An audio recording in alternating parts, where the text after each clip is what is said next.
Hey everyone, it's Louisa from Feel Good Astrology. Welcome back to what part is this? We're looking at the part to do with the planets. So we're looking at the video in this series, Practical Astrology, everything to do with planets right now. In this quite long video, I will give you the lowdown on how the planetary influences come in and shape our lives. I will try and give you some really real examples, but this is a very sort of like loose and flowing description of all the planetary energy. In this video, you will hear about the inner planets and how they function. So that's the Sun, the Moon, Mercury, Venus, and Mars.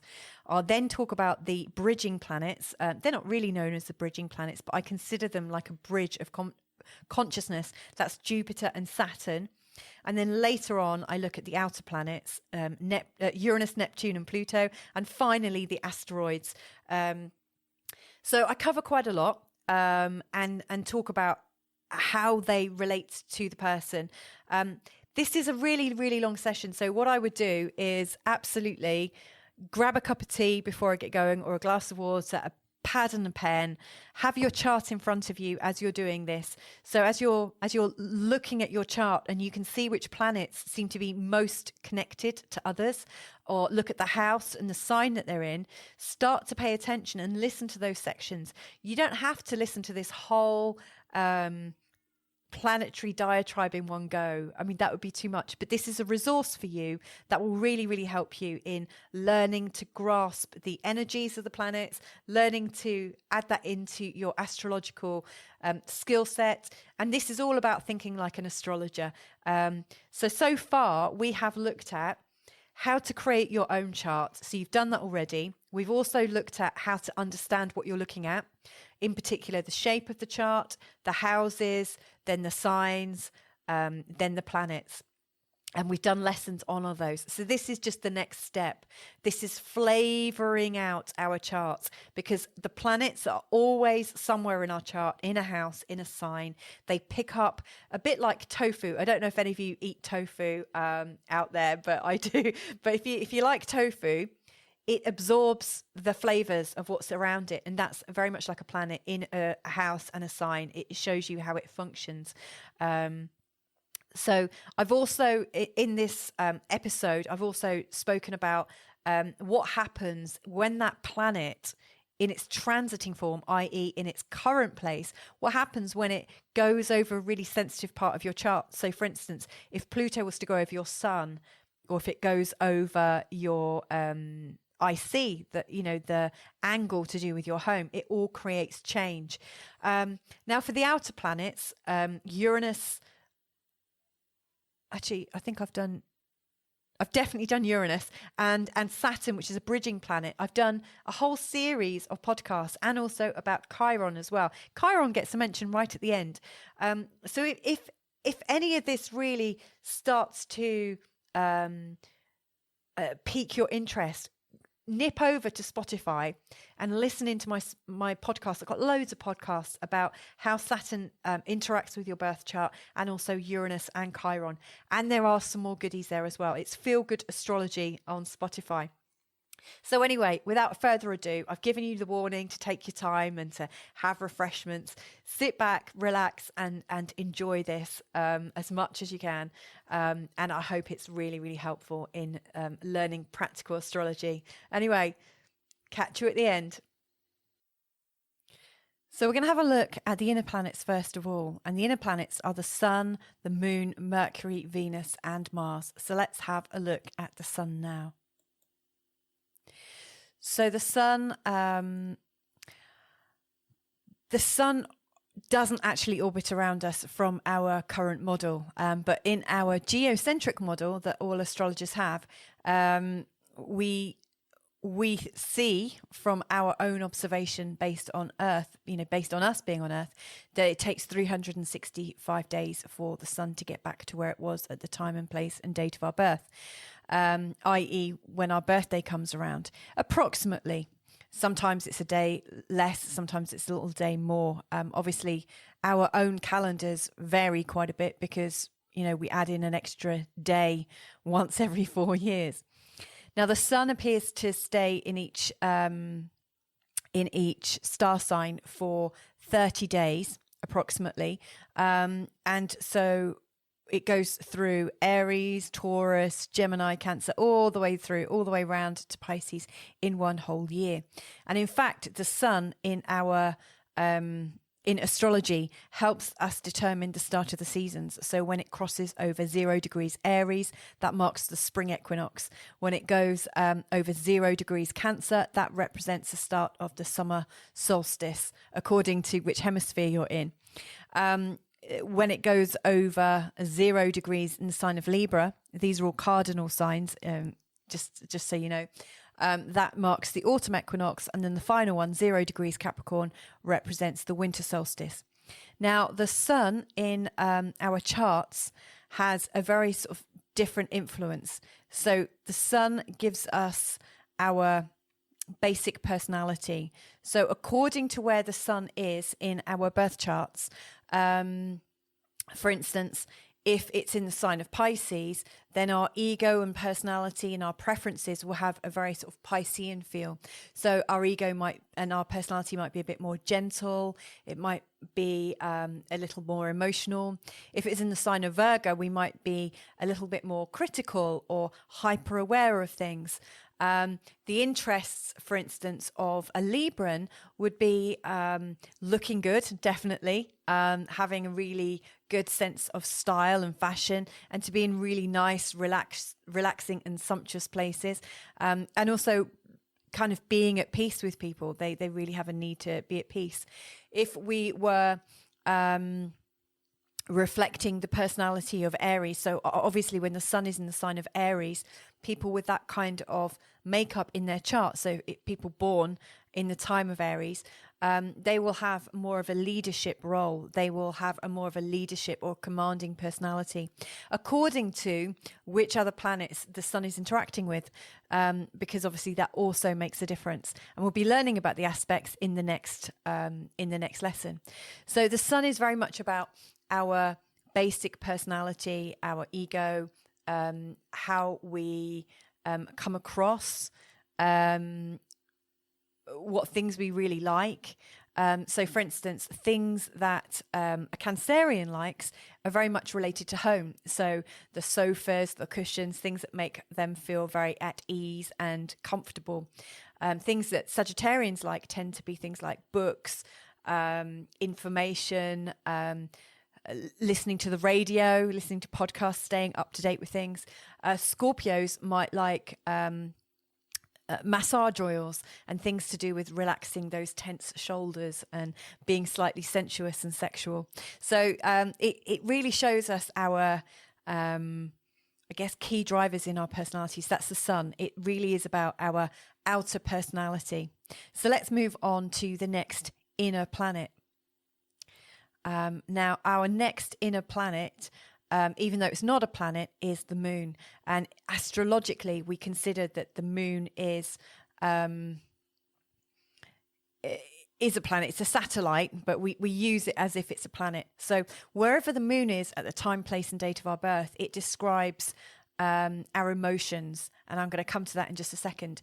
But from our perspective on Earth, it takes the moon approximately 29 and a half days to go from the start of Aries and to go all the way back to the start of Aries again, i.e. to go 360 degrees around the zodiac from our perspective. And it rests about 2.5 days per sign.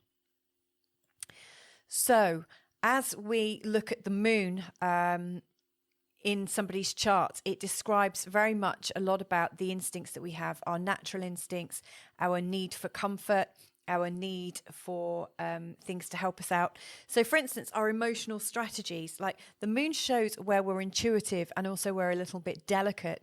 It shows us a lot about our emotions and how rational they are. So, for instance, somebody with a moon in Pisces has a very different emotional reaction to somebody with the moon in, say, Leo. So somebody with a moon in Leo has quite big emotions and proud emotions. They really like their emotions to be paid attention to. They can be quite demanding in an unassuming way. The moon isn't that assuming, and Leo personalities aren't very they're big, and the moon is kind of small. The moon doesn't demand too much attention. It's quite feminine in the way it interacts. So here we have someone who wants to be taken notice of, but in a moon-like way. So sometimes we have passive aggressive tendencies with people with a moon in Leo, like they want outcomes, emotional outcomes, but they're not prepared to make a display. So they're expecting people to tippy-toe around them. Then, for instance, the moon in Pisces are quite changeable in their emotions, and they don't like people to pin them down on something. And so they can get very squirmy in their behaviors. If somebody asks them a difficult question, they will find lots of words to get out of it, or they will have behaviors and have strategies to rescue themselves. The moon in Pisces, I remember when I was first learning about astrology as a teenager, and I had this book about the moon and all the different signs of the zodiac. And I remember this book saying that the moon in Pisces was the worst position ever. And I remember being really upset because my moon is in the sign of Pisces. I guess what we've got here is the most delicate and psychic and intuitive and unboundaried sign with the influence of the moon. And the moon is very changeable because it moves sign so frequently. It goes around the zodiac in 29.5 days from our perspective, and the moon is about our emotions. And if you think about changeable emotions and instincts from a very delicate perspective, you can see that somebody with moon in Pisces can be really easily hurt. They're less likely to defend themselves should there be an argument. They're more likely to yield. You have a lot of sort of victimhood patterns with people in the moon in Pisces.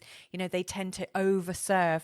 They really want to do the best they can for people rather than standing firm in themselves. It's a very different response than, say, someone with the moon in Aries. Moon in Aries people are a lot better at saying, hang on, this is my boundary. And if you cross it, it's going to get me very upset. So it's very much about our emotional reaction.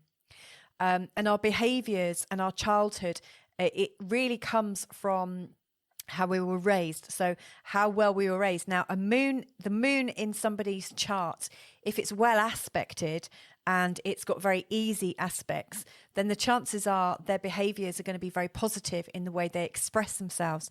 But for somebody who's got a mass of squares to their moons, it's going to show a lot of conflict and not so much confidence. So it swings and roundabouts. The moon is a very delicate and tricky place in the chart. It's a very important place in the chart. And so as you look at your chart and you get to know your moon, you'll get so much of a deeper instinct about your understandings of your intuition, whether you should trust your gut and how you trust your gut, what might trigger you, what you might need in a home, how your childhood might be, your need for children. So it's very, very emotional and very, very delicate and changeable.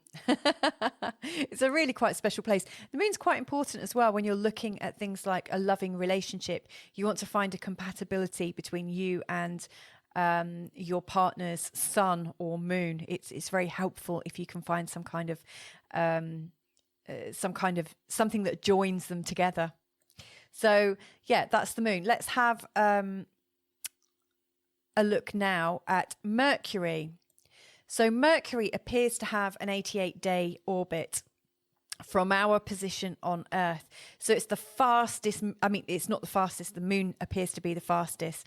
But Mercury zips around the zodiac in 88 days, which is super fast. And it spends between 15 to 60 days per sign. So it really can zip through. It's never more than 60 degrees away from the sun. So if your sun is in the sign of Sagittarius, Mercury, the furthest it will be away from you is either Libra which is 60 degrees, it's 2 signs away, or Aquarius, 2 signs the other way. So it's always close to the sun. It also goes retrograde 2 to 3 times a year, which is interesting.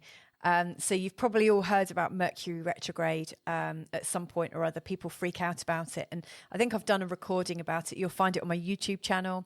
And I think I've done one on my Spotify account, which is Feel Good Astrology. Mercury is about learning, information, thinking, communication. It's very sales oriented. So, for instance, if you think about a salesman, it is somebody who delivers things. It's somebody who handles packages. You know, they have a stock of goods and they sell it on to other people. It's a very commercial planet. It's very important in the charts of salespeople to look at the quality of the Mercury, because it describes how they want to be a salesman and how good they are and what their strengths are, what their weaknesses are. It also describes a lot our learning style at school, but also our opportunities for lifelong learning. It also shows how we like to communicate. And so where Mercury falls in your chart, if it's in its 2nd house or the 4th house or the 8th house, it will have a very different feel to it. Somebody with Mercury on the ascendant tends to be super, super duper chatty. So the ascendant represents our body and the first impressions that somebody might have of us. With Mercury on the ascendant, it's chattiness. You know, people are talking all the time. You know, they can't shut up almost. Or somebody with Mercury in a close relationship to the moon, again, who wants to talk all day long because their emotions and their need to talk are very, very combined. So you've got a lot of that going on. And of course, where Mercury is in the star signs also describes a lot about our preferences when it comes to communication. So if you think about it, communication, sales, being able to articulate things, thinking things through, and your need to move. So it also represents travel a little bit. Mercury is like the cosmic UPS. Hermes is its alter ego, depending on whether you are in the Roman or Greek system. So Mercury was the original deliverer of messages. He was, or Hermes, he was the person that emperors, gave a scroll to, and he was the one that was told to leg it across the planet to deliver the message. So it's also emails, it's also contracts. If we are looking at a chart to ask a question, for instance, should I sign this contract? Should I take this job on this date? The quality of the Mercury will describe the kind of contract between the two parties. So it's a really important planet, and it's definitely worth paying attention to because it changes so fast. Now, why Mercury causes a problem at the time of the retrograde is an interesting one. So when a planet appears to go retrograde from our position on Earth, what happens is the function that the planet does seems to unwind a little bit. So if you think Mercury is about forming communications, it's about delivering things, it's about traveling, it's about moving. When Mercury appears to go retrograde from our perspective, then our contracts that are formed during that time are formed on kind of shaky ground. Emails and parcels and letters that we're expecting may not turn up. People might turn up late to meetings. It's like our communication has like crossed wires. So it's a really interesting one, and one that people really, really talk about and go, oh my God, Mercury's retrograde. Don't do anything. Don't go on holiday. But Mercury goes retrograde up to 3 times a year. And when it goes retrograde for 2 or 3 weeks at a time. So that's a lot of time that you might not make a decision. My advice when Mercury is retrograde is to plan reflection, all these rewords. So rewind, reflect, revise, review, reinvigorate, revitalize yourself. It's about almost turning the clock back and taking some time for yourself. Mercury's very fast. And so it's your time to meditate, contemplate, re-envisage your life, reimagine where you want to be. And I think it's actually quite critical in things like the law of attraction. So if you want to, I think, be very successful in the law of attraction, Mercury is one of those planets when it's retrograde where you can almost unwind your thinking for a moment and really tune in to what you need to know, and what would really make your heart tick. And it's then, you know, when it starts to go forwards again, when it goes direct, that's what we say, it goes direct again. That's when you go in your new direction with the confidence that you've thought it through properly. So I think it's great. Anyway, let's have a look at our next inner planet. So our next inner planet is coming up, and it is Venus. So Venus, she is a thing of beauty. She's just one side of Earth. Our other neighbour is obviously Mars. She's approximately got a 225-day orbit from our perspective on Earth. And she spends between 4 to 5 weeks per sign. So, for instance, each month when I do my monthly astrology forecasts that I put out to the public, Venus usually changes sign in that month. Mars doesn't always. Mercury sometimes changes twice. As of April 2021, when I'm recording this, Mercury's changing sign twice in this April. And Venus is just changing once. So she changes fairly regularly, and she's never more than 60 days apart from the sun. So like Mercury, wherever your sun is, your Venus will be within 2 signs away from your sun. So if your sun is in the sign of Taurus, Venus would be either as far away as Pisces or as far away as Cancer. So she's nearby. Let's have a look at what she rules then. So Venus is known as the planet of love, but I like to think of her in slightly more feminine ways, because it's not just about love. Like, what is a loving attitude? From my perspective, love isn't just romantic love. It's friendship love. It's a generosity. It's that feeling of flow that you have, that need to connect, that the gentleness and kindness and compassion that you get from people. So where Venus is in your chart really shows how compassionate you might be and how kind you might be. So for instance, somebody with Venus in the sign of Capricorn might be quite formal in the way that they show their love. They might not push their love onto you. They might hold back and wait for you to let them know how you want to be loved. Somebody with Venus in Cancer is likely to effuse love and want to kind of push it on you, and also give kind of motherly love. You know, you'd be like, all right, love, come here, have a cuppa, have a slice of cake, you know, and all that kind of stuff. You know, really kind of, I'm not entirely sure what that accent was supposed to be. It was kind of heading towards the north of England, but I'm not very good at it. But that kind of homeliness that you might get from the north of England, for those of you that understand what I'm talking about. So you've got your love style, your kindness style, your style in relating. So it's about relatedness. Venus is very much about relatedness. It represents females. So for instance, like in my husband's birth chart, his Venus represents the kind of attributes he would like in a partner. In my chart, my Venus represents the kind of attributes I would like to see in my perfect partner. So it really describes who we are attracted to in a loving way, and how we want to be loved, and also how we expect to be loved. One thing that I've noticed with, for instance, people with Venus in Capricorn, is they don't seem to need to be loved that much. You know, they can get by with not that much love. People with Venus in Scorpio will be pulling their hair out. They'll be like, pulling their hair out if they don't feel like they're loved. They'll be suspicious why they're not loved. So again, Venus blends with the flavor of the star sign that it's in to describe it. Venus in Taurus is very happy. Venus in Taurus is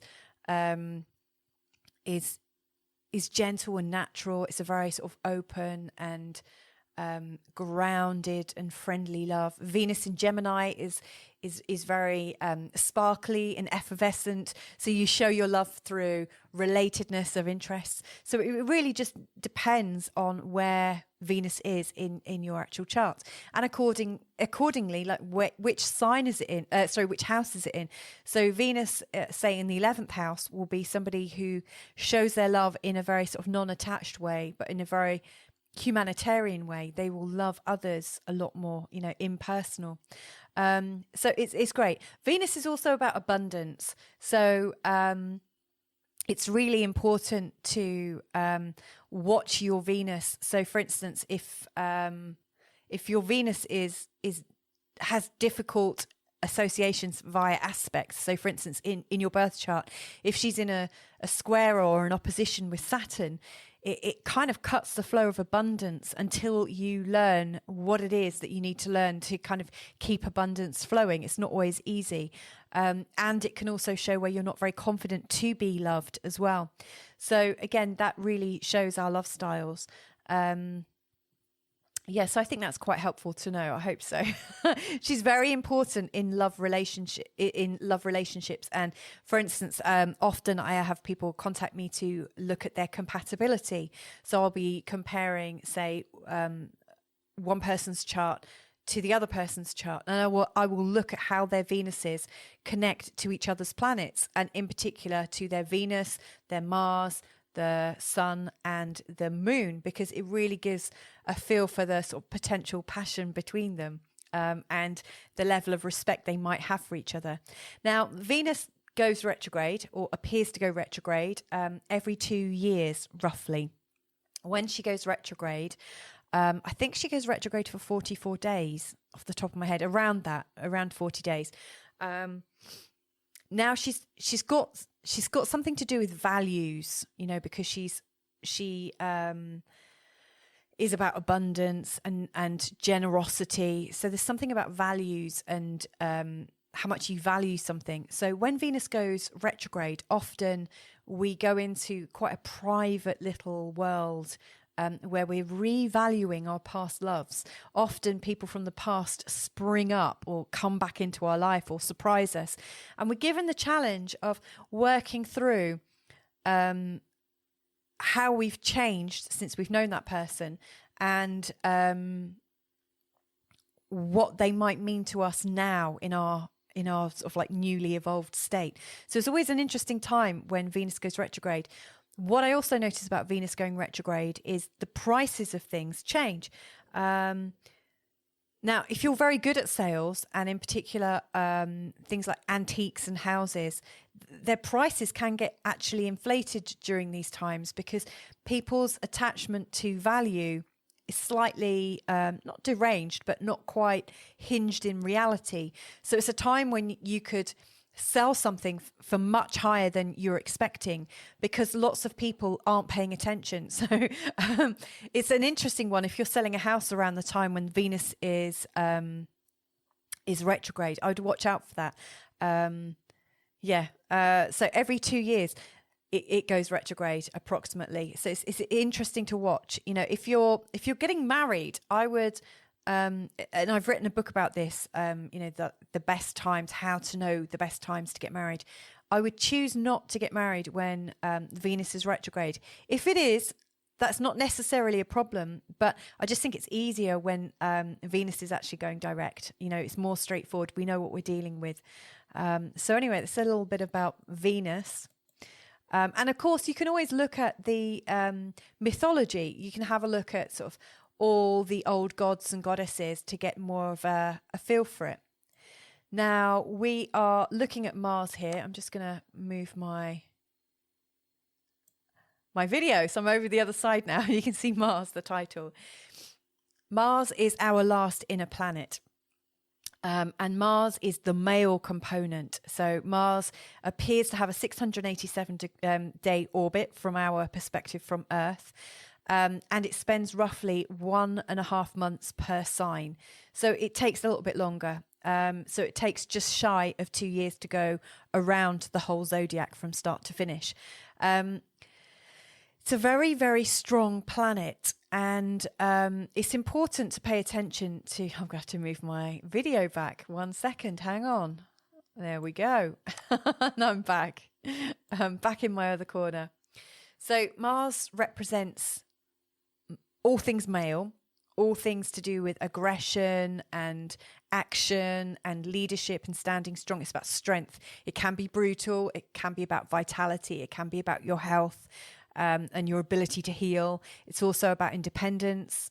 Mars rules Aries. In fact, I've not actually spoken about the planets and what they rule. It's in the books that come with this series and the workbooks. But Mars rules Aries, and Aries is the first sign of the zodiac. And so the feeling of Mars is that it's me first. You know, it's let's get to action. Now, where Mars shows up in your chart, it shows where you might be assertive, where you might take action, where you might feel so sure of yourself that you would go into a fight over something. So, for instance, Mars is in my second house, and the second house is about our personal resources and also what we value. And my Mars is in the sign of Sagittarius, which is very much about belief systems. One of the things that really gets my goat and really gets me standing up for things, and that is my beliefs, my philosophical or spiritual beliefs. That will get me standing up and me saying, right, this is what I believe, and please don't push me on this one, because this is, you can't push me on this. So this is like our defense systems where they are.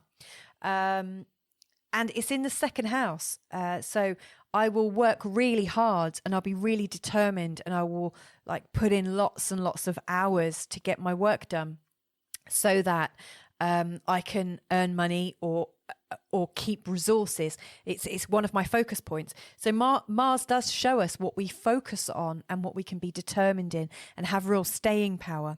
So for instance, somebody with Mars in the 7th house, you might find the 7th house is about partnerships and partners and friends and stuff and lovers. Mars in the 7th house can have a good effect, but also quite a negative one. First of all, it makes you very sexual with your partners.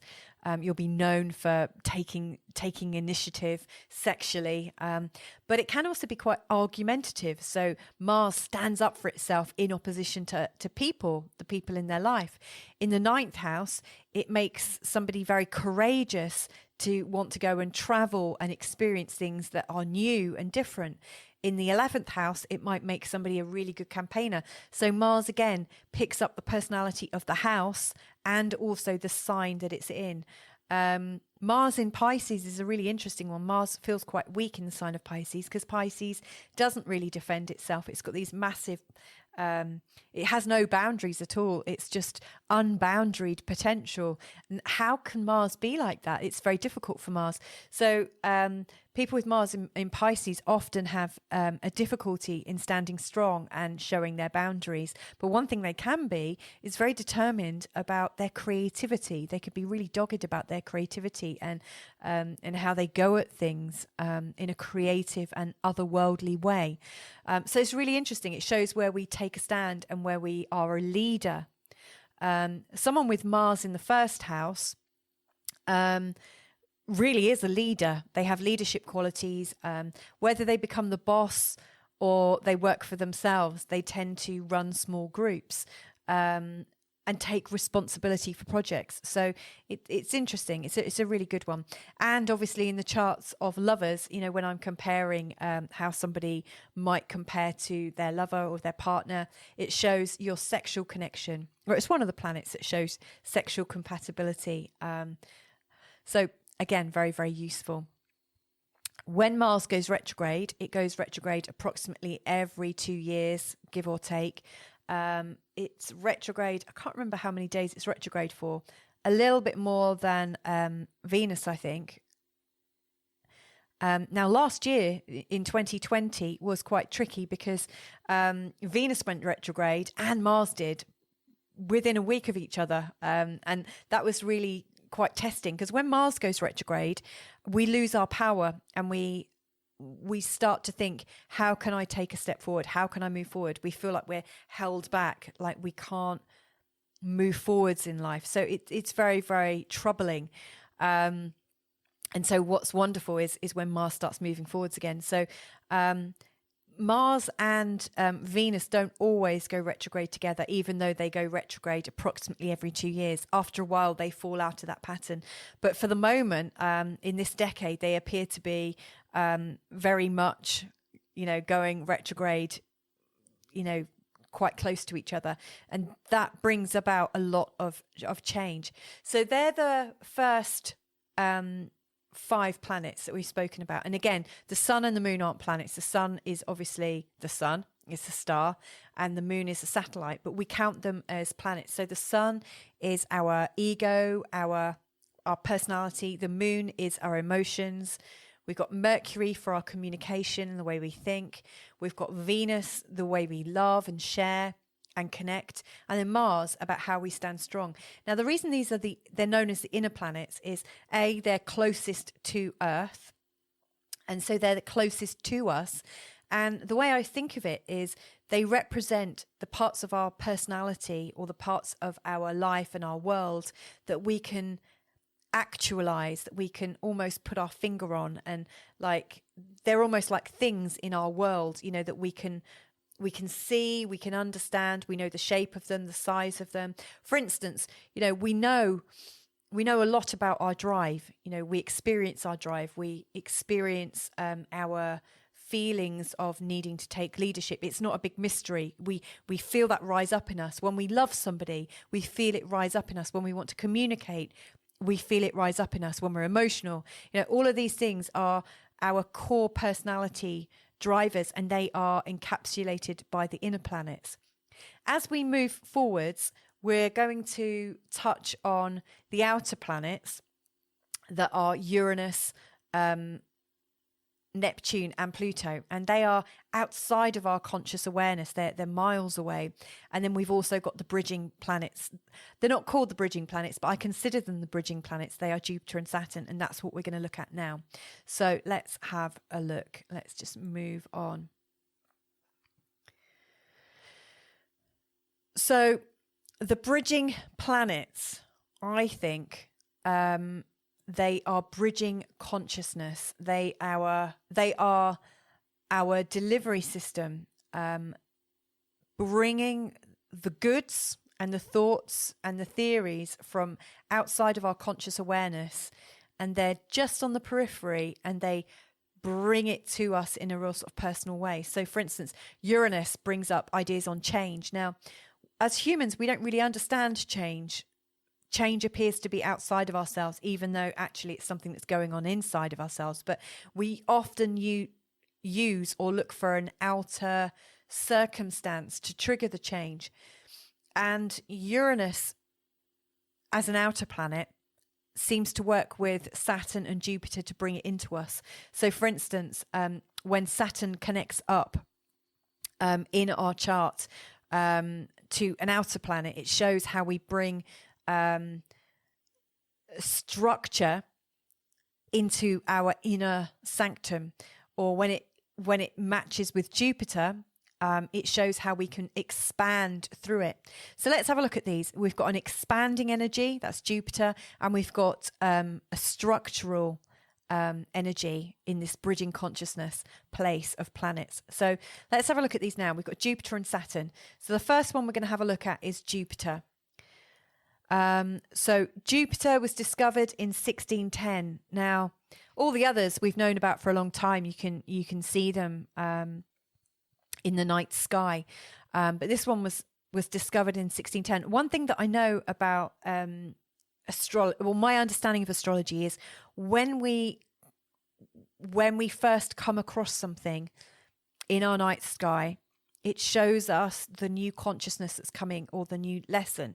So at some point around 1610, around that year, and that was the year that Saturn was also discovered. So at some point in around 1610, humanity was expanding outside of its knowledge of itself. Before that, it was in that space of survival with Mars, love with Venus, communication and trading on a local level with Mercury. We were in our emotions and in our ego.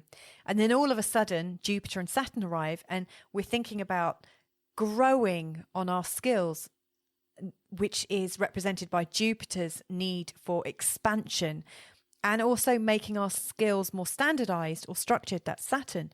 So they show up, and all of a sudden our world view expands. So it has an 11.8 year orbit. So it approximately takes a year to go through every single sign. So roughly, 11 months or just shy of a year. Jupiter is in one whole sign. So for instance, right now in 2021, it's currently in the sign of Aquarius. It's going to go into the sign of Pisces very soon and then double back, but it doesn't hang around. So Jupiter brings themes to us of expansion, of growth, of luck. Now, I've put inflammation on this list because it's an expanding planet. It makes things bigger. It makes things grander. It makes things more visionary. We see so much more with Jupiter in our world. Wherever Jupiter shows up in your life, it shows where you have grand ideals and where you will push the boat out. And when Jupiter actually comes back round every 12 years to where it was at the time, place and date of your birth, it shows a Jupiter return. Now, your Jupiter return that happens roughly every 12 years is a year that seems to be quite lucky. It's a year when we expand further. I always look out for those Jupiter years. I've got one coming up in, I think, next year, when it goes into the sign of Pisces over my Jupiter. And it shows where we grow as an individual, as we grow as a human being. So it's pretty good. But it inflames. If you think about something that, like, we could have bacteria in our body and it can inflame given the right circumstances. And the same is true with Jupiter. It can aggravate things. It shines the light at things that we might not be aware of. So, for instance, if we've got areas in our life where we're just not very functional, if Jupiter is in a particular point in our chart, it can actually shine the light. And it shows us what we might need to pay attention to quite seriously, because it could get out of control. But on the whole, Jupiter is also very, very good. It corresponds, if we were to look at the tarot cards, it really corresponds to the Emperor. So people often find themselves in positions of authority when they've got a strong Jupiter, because they are quite a big person. It can promote you. It can make you a bit of a celebrity in your own right. I guess Jupiter is almost like the CEO of something. It's the visionary. It's not the penny pincher that looks at managing everything. Jupiter is the character that sees the big vision, and it's very unboundaried. So it's good. It shows us where we're lucky and where we might want to take a chance on something. And so when we take a chance on something, if our Jupiter's well placed in our charts, it's pretty good. Now, obviously, it's quite a slow moving planet. So if it goes over one of your angles, which, if you remember, we've got the ascendant to do with your body, the descendant to do with your partnerships, the IC to do with your home, and the MC to do with your career. When it goes over one of these angles, it can show an expansion of some sort. Now, in the home, that could be quite useful. It could show that you're about to move home. In fact, mine is coming up to my home, and I am hoping to move home very soon. So there's a really big indication of that. And in fact, when Jupiter went over my ascendant to do with my body, it can represent weight gain, sudden weight gain. I was pregnant. Perfect. When it goes over your descendant, it can show luck in finding yourself in the right relationship, but it can sometimes blow up your relationship. If you're not in the right one, it can blow it up and bring more suitors to you. So it can create a bit of a problem.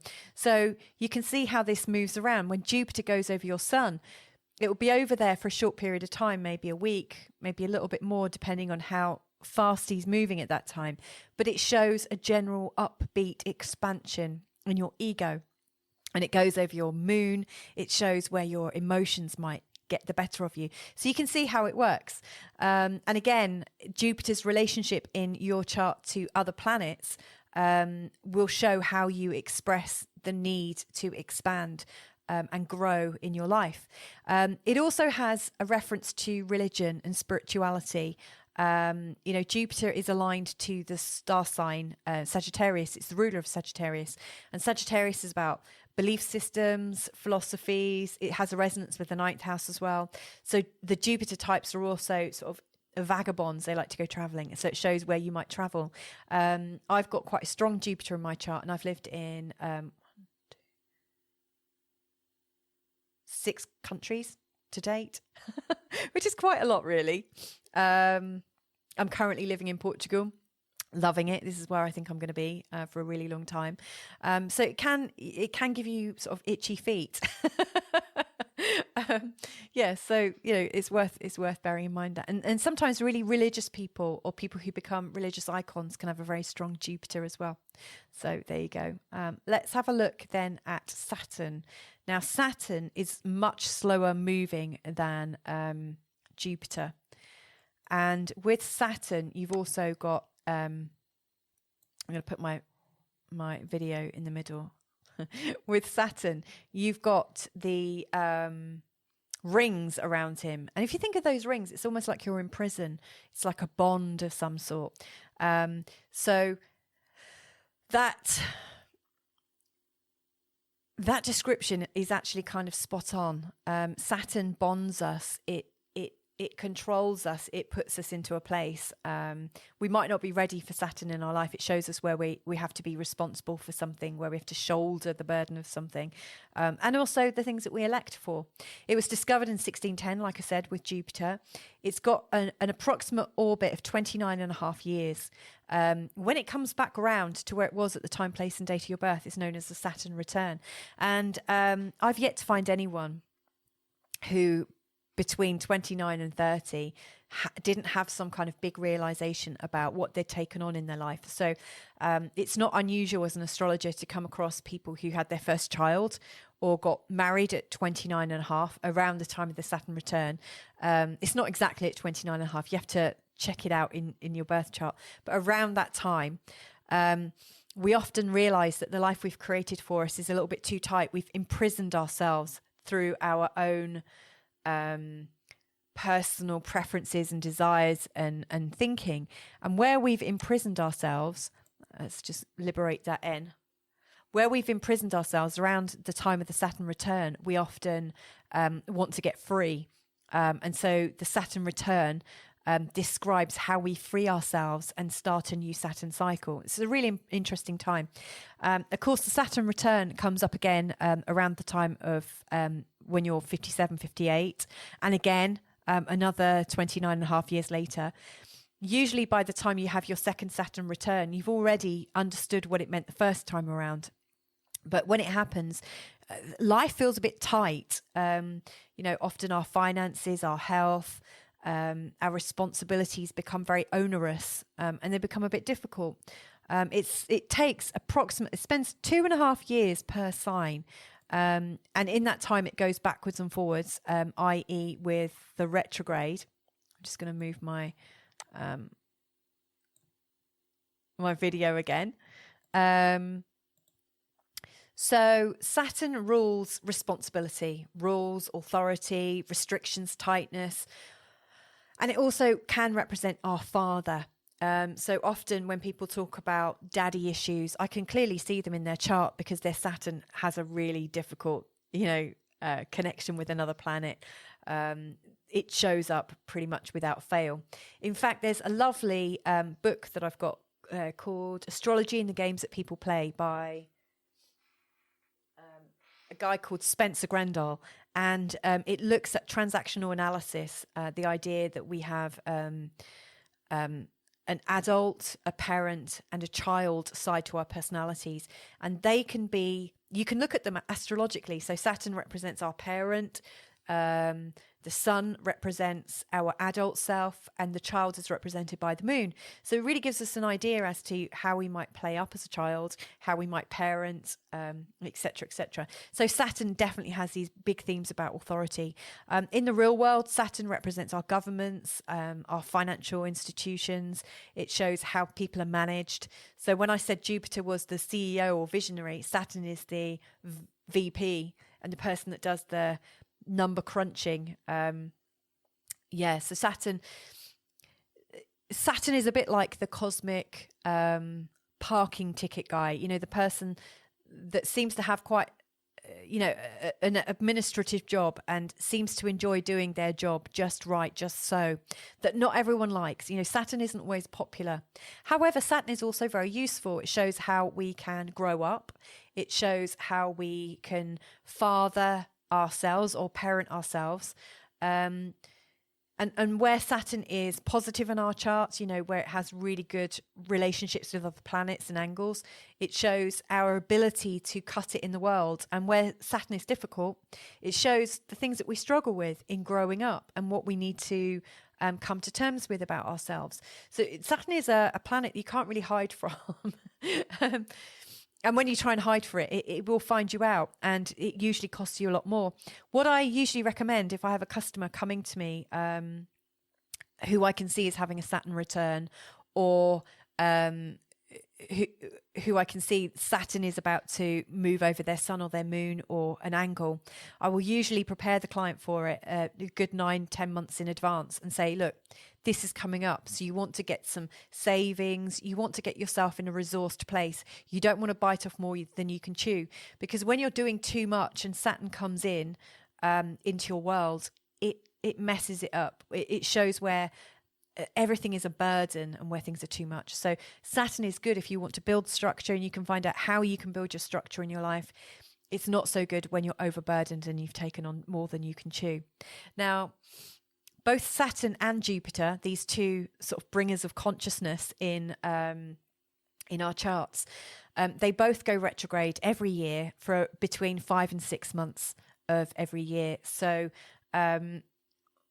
what I usually observe is with our long-term projects that allow us to grow and allow us to create structure, that there are times in the year when it's easier for us to progress, and then there's times when we need to just stand back and reflect on what we've done.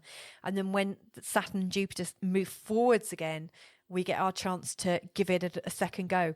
What happens is Saturn often, and I will do a video on apparent retrograde movement and what it means to us. But what happens is a planet will appear to go over a part of our chart, and then it appears to go backwards over it, like it's reversing back up the street it's just driven down.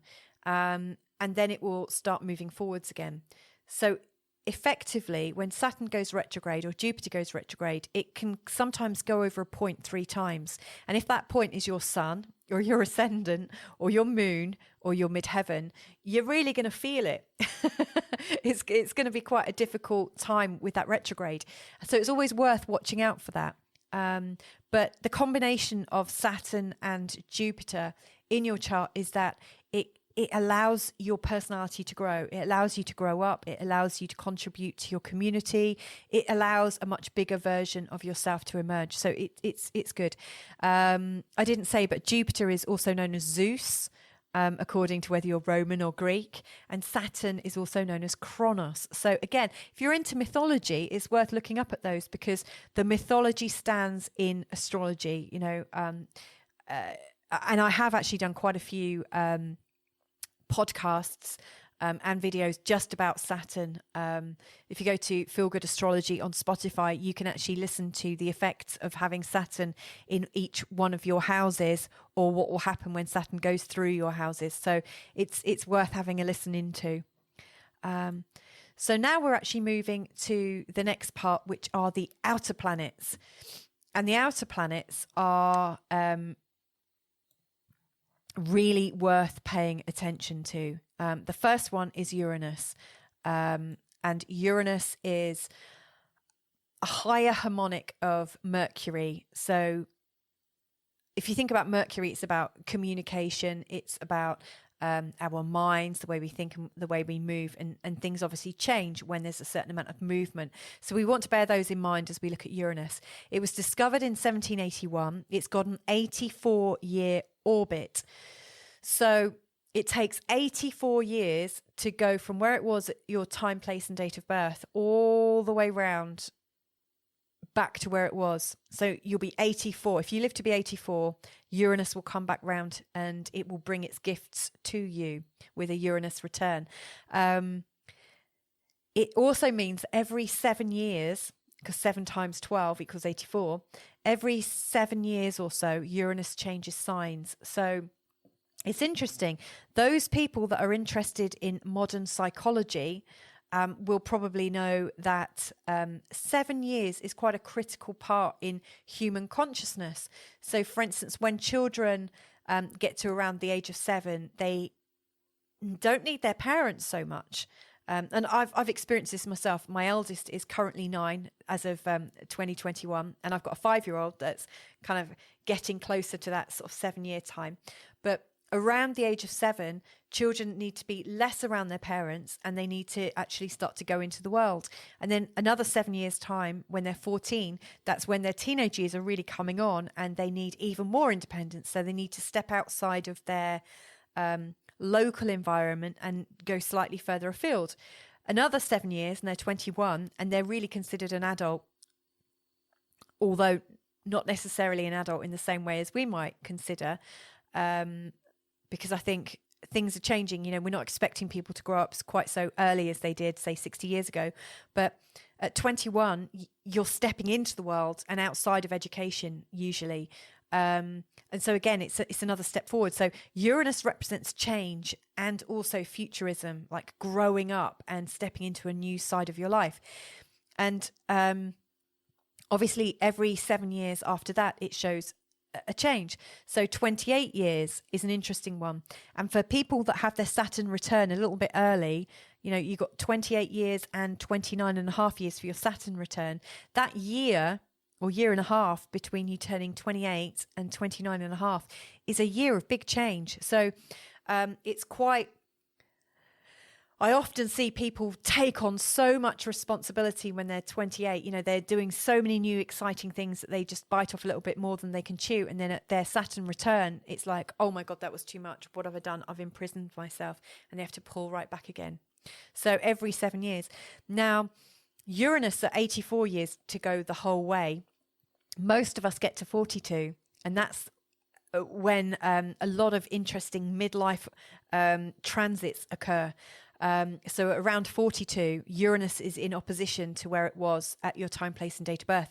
And boy, does it bring up issues to do with your future and where you're going. Uranus is known then for the higher self, the thinking capacity. It's a higher harmonic of Mercury. So it's not just thinking, but it's like your higher self. Like, who are you? Who is your higher self?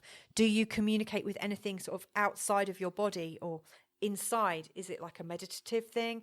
Do you channel? A lot of channels and psychics have a very strong Uranus function. In fact, a lot of astrologers have a very strong Uranus. It's about insight. It's eccentric as well. So Uranus is kind of funky in the way it expresses itself. It's very different. It goes to the beat of its own drum. In mythology, and I've done videos about Uranus, so you can check those out for a much greater in-depth feel of it. But Uranus is the god of the sky.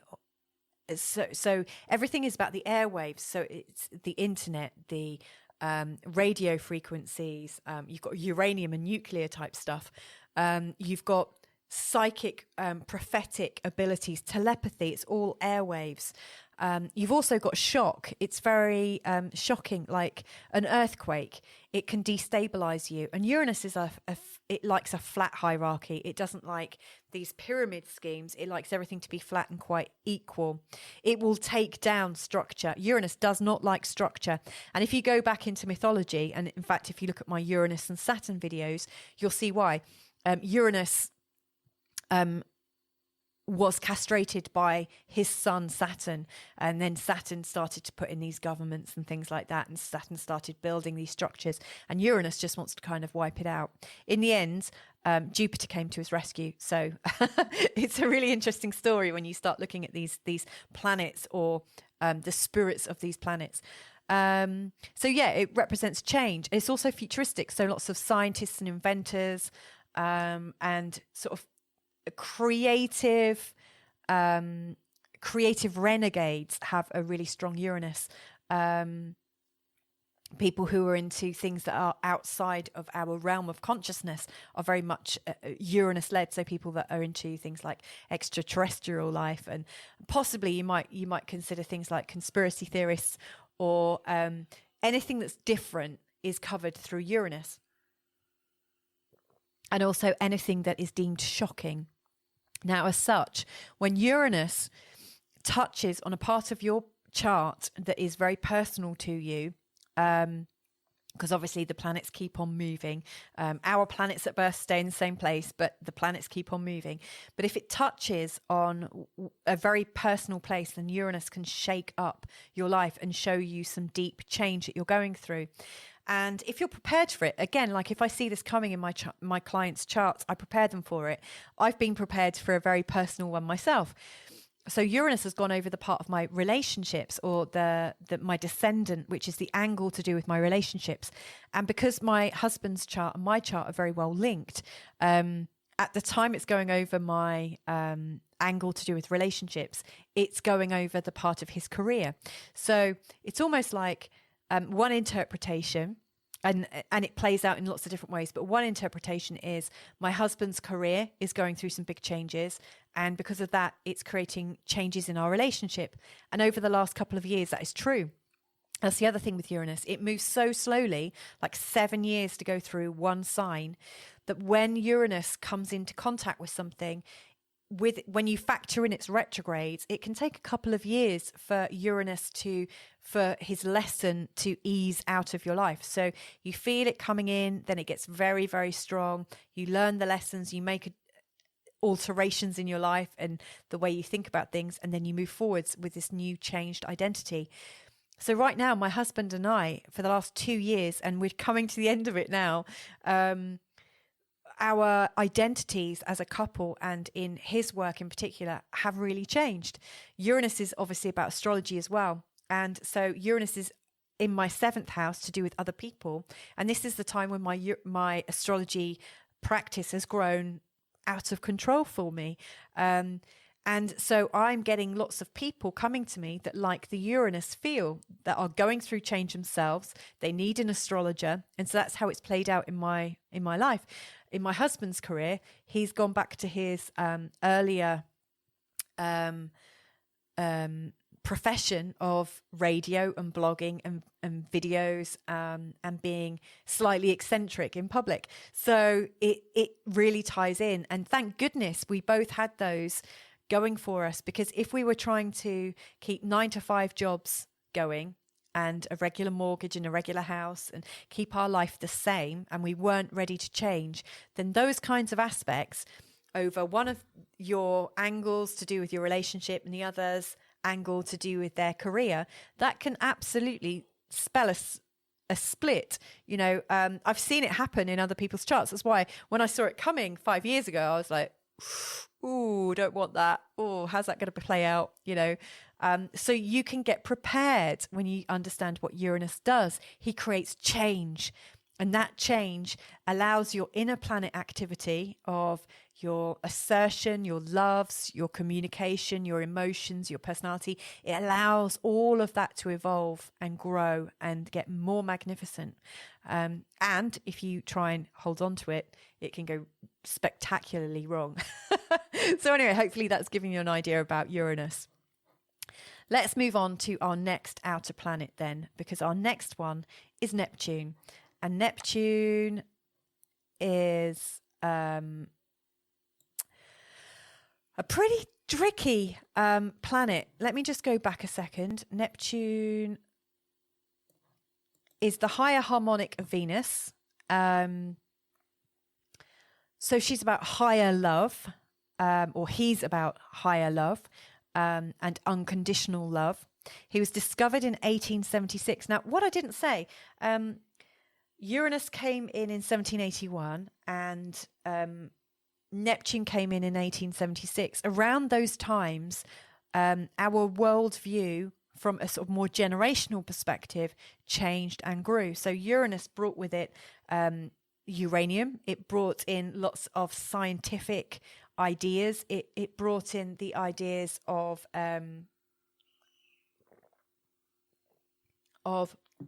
futurism, technology. Neptune with it, I guess it's kind of industrial, how we could have these far out visions and start creating things in a new way. So it would have affected manufacturing. Neptune came in at a time when people were becoming more spiritual, or there was this need or an awakening for more spirituality. So for instance, you might want to be like looking at sort of the not the start of theosophy, but the idea of spiritualists or people starting to veer away from standard religion and starting to feel something in themselves, almost like our receivers, like our frequency could go further. We could tune our radio channels into more than just AM and FM, so we expanded a little bit and we could pick up on more. Now, Neptune is very gassy and it's nebulous and it's really difficult to pick up on. Like we can't really articulate it. Neptune rules the oceans. And so if you look at the oceans, you could get lost down there. You can see as far as, say, a meter in front of you, and thereafter, everything is a mystery. And so Neptune is like that. And if you think about the Akashic records or cosmic energy or the potential for higher love, you can't quantify it. It's mind-blowing, and people can get lost in that. And that's one of the problems with Neptune is people get lost. People lose themselves, and sometimes they don't find themselves. It's difficult. It's got a 165-year orbit. So I don't know of any human being that has lived beyond that. I'm not ruling it out, mind. I'm sure there are people that have lived a really long time, but I just don't know any. But 165-year orbit. But in that time, we could very well have a half Neptune, when Neptune goes into opposition around our late 30s and our early 40s. We often have our Neptune 90 degree, where Neptune goes into a square with where it was at the time, place and date of our birth. And so we have a bit of a challenge there. It spends 14 years approximately in every sign. So it takes its while for us to feel its lesson. Neptune's been in the sign of Pisces for quite some time now.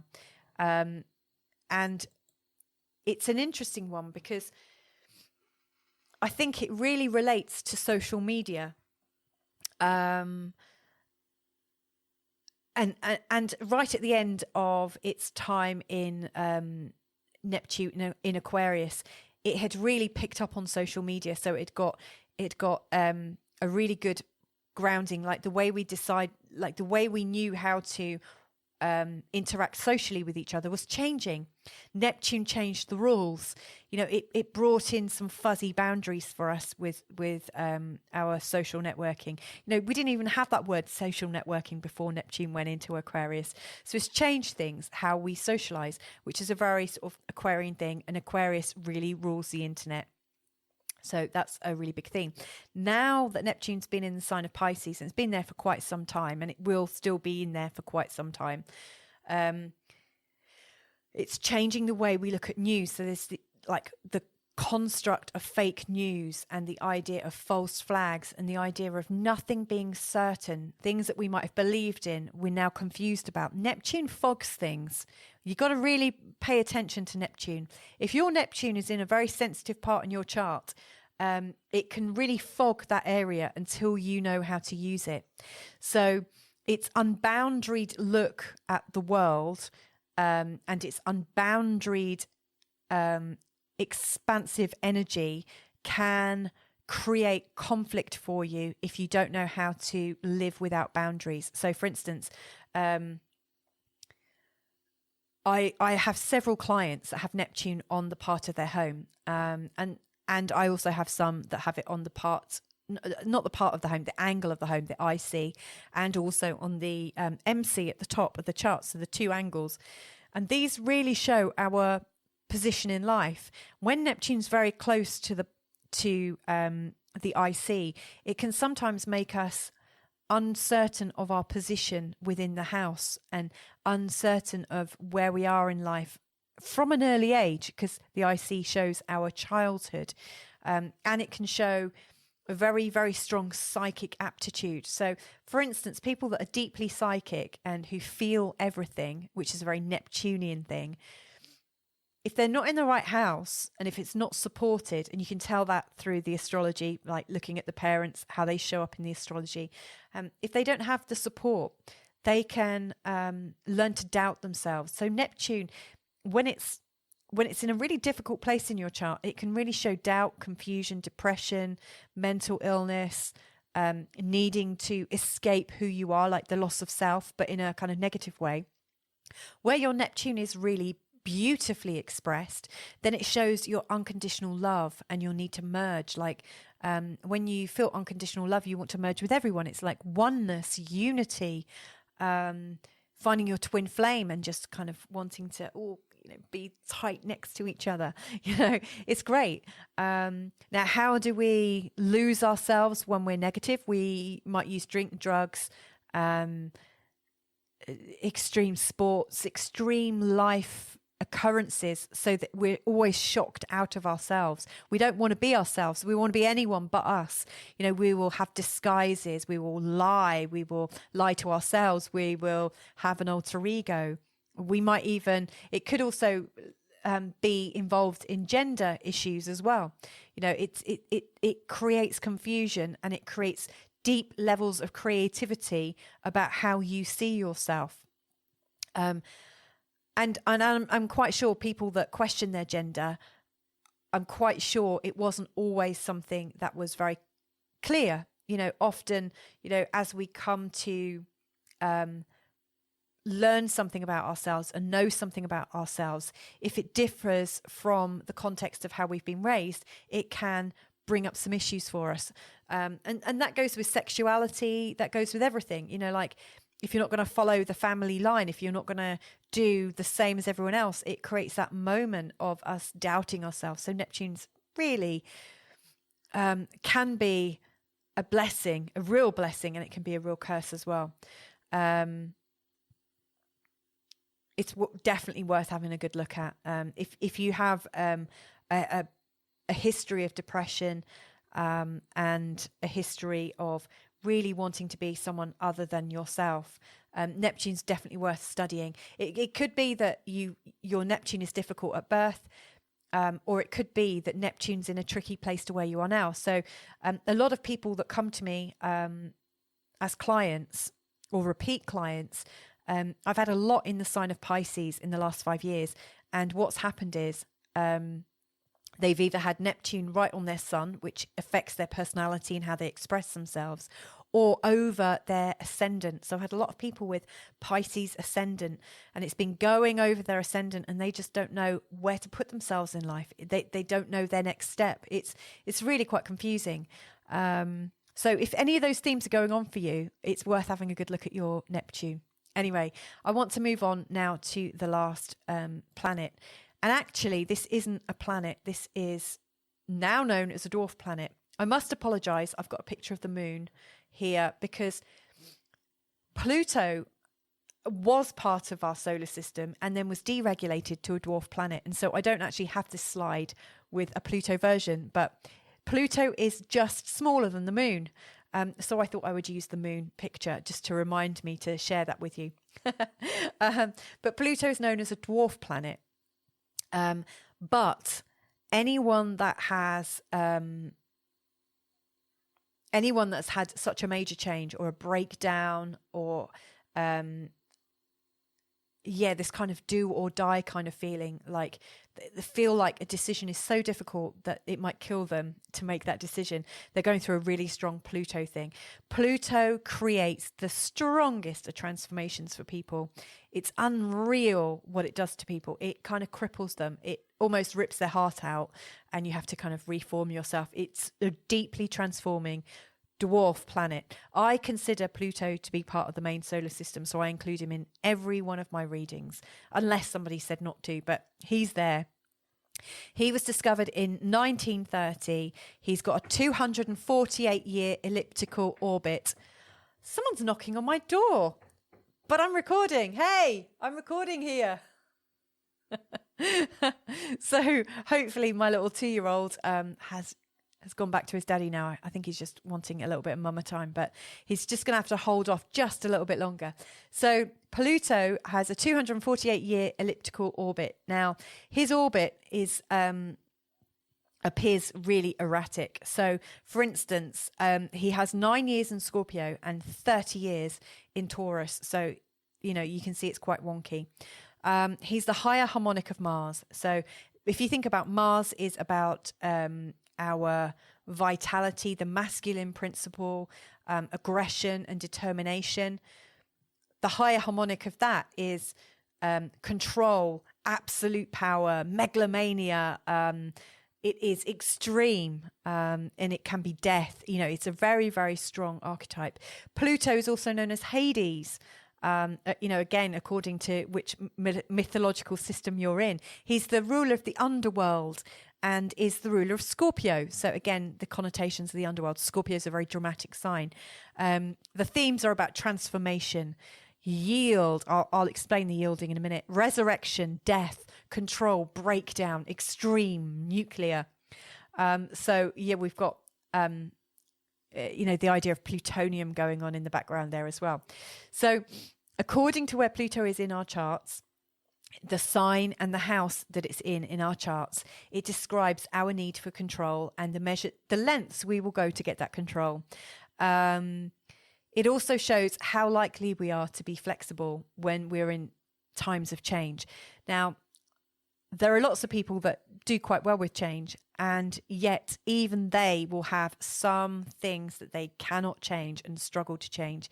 And in those moments, sometimes life requires that we need to accept change. We need to accept things. We need to let go of things. And letting go is the perfect analogy for Pluto, because when we have something difficult going on in our lives and we don't let go, Pluto kicks our butt massively.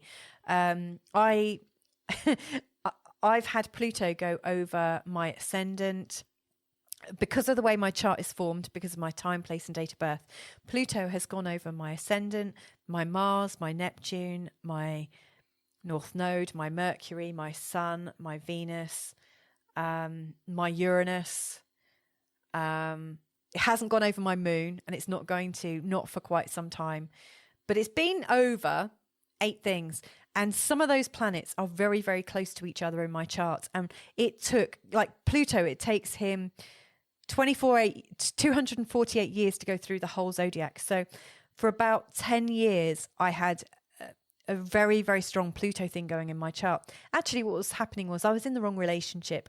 And it was one of those things where you really feel like you're in the right place, and yet it just doesn't feel right.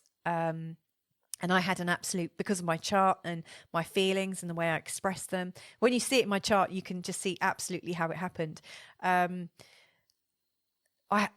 Whilst I'm really happy to change, I had an absolute unwillingness to accept that I was in the wrong relationship and make that change. And my failure to end my relationship caused a whole life breakdown. When you're trying to hold on to something that is not your frequency anymore, when you're trying to hold on to something that you really shouldn't be involved in anymore, it hurts you. Now, according to how well you know yourself, or you might be able to cope with holding on to something, and the illness of it might not show up straight away. But I got ill, and then I had to change my job, so it affected my health, my finances, finally my home, finally it affected my relationship.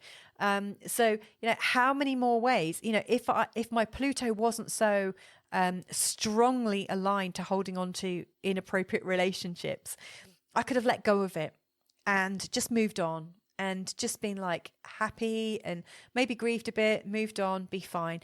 But no, I stuck at it and made myself miserable for years. And when I say years, in that time, Pluto went forwards and backwards over every one of my planets. So forwards, backwards, and then forwards again over every one of those planets that I mentioned. And so it shows all these new starts where you think, oh, I've cracked it. And then it retrogrades. And then you realize that you have to start again. Then you go forwards. Then it goes backwards again. So Pluto is a very strong planet. And when he goes over sensitive parts of your chart, it shows massive change. He doesn't go over everyone's sun or moon or ascendant. It really does depend on the way your birth chart is laid out. I'm certainly so much stronger for all of the Pluto things that have happened to me. And now I know how to handle the energy. The last thing that Pluto went over was my Venus. And as I saw it coming up, I was thinking, oh God, it's going over the part of love now. That's going to be terrible. You know, I'm already single. It's going to be terrible. It's not going to work out. And because I'd actually learnt the lessons of needing to let go and to move forwards and to not hold on to things and to just be joyful, it coincided with me meeting my husband. So it brought in another permanent change. So it was good. So with all of these outer planets, once you've absorbed and understood the message, finally, it starts to work for you. So the Pluto energy now, when I see it coming in, I look at the part of the life that it's affecting and I think, what is it saying to me? What do I need to let go of? What do I need to let go of controlling? Where am I being a controller? Where am I killing myself by holding my energy still? That's where the action is. And so Pluto beautifully shows us that. And it's a gift that not many people want to embrace, but it's one of the deepest acting planets I can think of. Or dwarf planets. It's amazing. It's really strong. It's also a sexual planet as well. So when it connects up to your partner's Venus or Mars, and that brings a lot of energy to it. So it's definitely worth studying and understanding really, really well. Whew, that's quite a lot that I've gone through. But there's something more I just want to share with you before we go. Because outside of the planets that we've also got additional bodies that I want to bring attention to. Because like I said, when Jupiter and Saturn came in, it expanded our consciousness. Pluto comes in and we're looking at the nuclear age and world wars and things like that. So each thing that comes to our consciousness or our collective consciousness is a message. And a lot of astrologers now, in particular intuitive ones or experimental ones, use additional bodies. So for instance, the asteroid belts. There's an asteroid belt between Mars and Jupiter. And in that are lots of little asteroids. Now, some of the ones that have grabbed our attention, when they come into our awareness, we look at what else is going on in the world, and that imprints almost the meaning of the asteroid. There are lots of asteroids that we study. There's over like 10,000 named asteroids that you can bring into your chart at any moment that you want. Funnily enough, when somebody mentions they're going through a particular problem, I will look for an asteroid with the name vibration of that problem. And often when we're talking about a particular asteroid, it is in a very sensitive part of the client's chart when they come to me with that particular issue or situation. So they always show up at just the right time. Then there's the Kuiper belt between Jupiter and Neptune, which has another load of bodies that orbit around us all the time. In these belts, and then there's some further out, even further into the cosmos, where all these bodies are, we've got different objects that we can put in the birth chart. So we've got centaurs. They are asteroids that live in the Kuiper belt. And the centaurs, they're named after literally the centaurs from mythology. And the famous one that we use a lot of astrologers use is Chiron. In fact, I use Chiron in all of my readings. He's the wounded healer. He's brilliant. And I've made a lot of podcasts about Chiron, so you can listen to Chiron. You can listen to my videos about Chiron too. Chiron is definitely worth looking at if you're integrate. If you like to integrate healing, integrative healing. There you go. If you're in a healing modality, if you work in healing or the mind or counseling or therapy, or if you've got wounds from the past that you've not been able to grapple or master, then you have to look at Chiron. Chiron is really good. Chiron is also quite magical. It brings a lot of gifts, and they will be revealed when you have a birth chart done or a reading. Then we've got trans-Neptunian objects. So they are objects out towards the far reaches of our solar system, and they are objects that move in a similar numerical vibration to Neptune. Then we've got Plutinos that work with Pluto. We've got dwarf planets, other dwarf planets, like there's Ceres. Ceres is a planet that I use a lot, in fact, in most of my readings. Then there's also hypothetical points as well that we also look at. So there's a lot going on. And what do they bring us? Well, they bring us extra consciousness. So, for instance, the themes of mythology, a lot of asteroids are named after gods and goddesses and stories and legends. And so I think, like Aesop's fables, every different biblical and mythological story bears some relevance. Ultimately, I see astrology as a huge narrative tool. It's a story. It's a meaning-making opportunity for us. It's an opportunity for us to view our life from a different lens. And so when we incorporate mythology into our charts, it brings up so much more potential. So it covers deep psychology. It shows things that just wouldn't come up in our consciousness.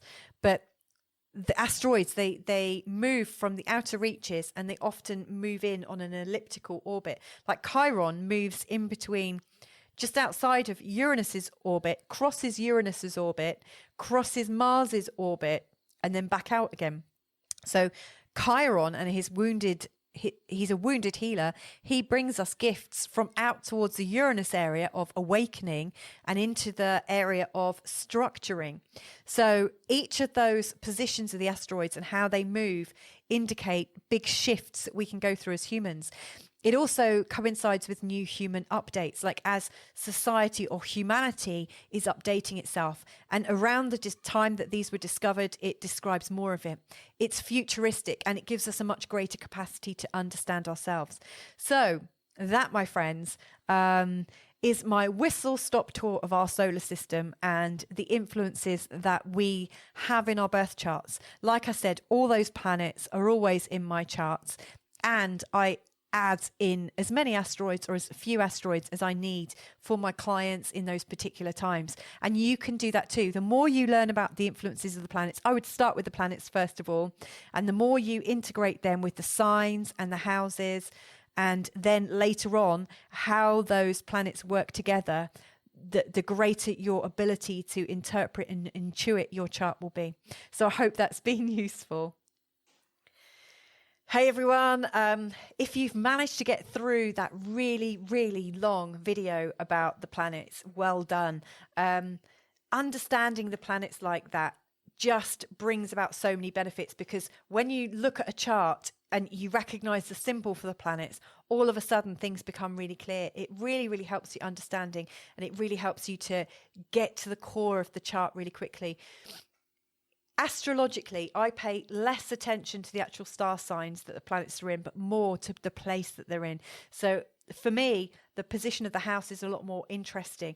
Like I said in a previous in a previous lesson, I think the one about signs, the starting point for Aries has shifted. So, for instance, there are different types of astrology in sidereal and tropical astrology. You can read up about those, or learn about those in another session. But the starting point for the star signs, because of the precession of the equinoxes, have brought into question the whole validity of the star signs. And there are some people that talk about a 13th sign as well. And so that often brings up validity questions as well. But for me, the influence and energy of the planets and their positions within the houses is where it's at. And in the next session, we're going to be looking at the aspects that one planet makes to another. So, for instance, is it in a harmonious connection, i.e. in a trine or in a sextile, possibly in a conjunction, or is it in a really jarring, difficult, challenging position, i.e. in a square or an opposition? This last section really gives you the grounding for understanding your birth chart. So today we're adding in planets. The next session after is about the aspects. Thereafter, there's one more real lesson, and that is learning how to interpret the transits. So obviously at the time you're born, the planets are all in a particular setup. That's your cosmic coding, but the planets keep moving. And according to where they are and how they fit in with your chart, it will have a massive impact on things that have happened in your past. You'll be able to retroactively look at big events in your past and see what was going on in them. And you'll be able to proactively see what's coming up for you. And that is where you start to get in the driver's seat. So this section, I think, was really important. And then the next one about aspects, it's going to get fun. You're really going to be building on your skills. So anyway, well done for getting through this, however you managed to do it, whether it was in one go or not, who knows. But yeah, if I can be of any help, just drop me a line or pop your comments down below. Let me know, where is your planet? What did you really resonate with? What didn't you? What would you like to know? Any questions? I'll get back to you as soon as I can. Anyway, if you enjoyed this, please do like it. Please do subscribe. Please do share it to whoever you think will be interested. But once again, thanks again. See you in the next session. Bye for now.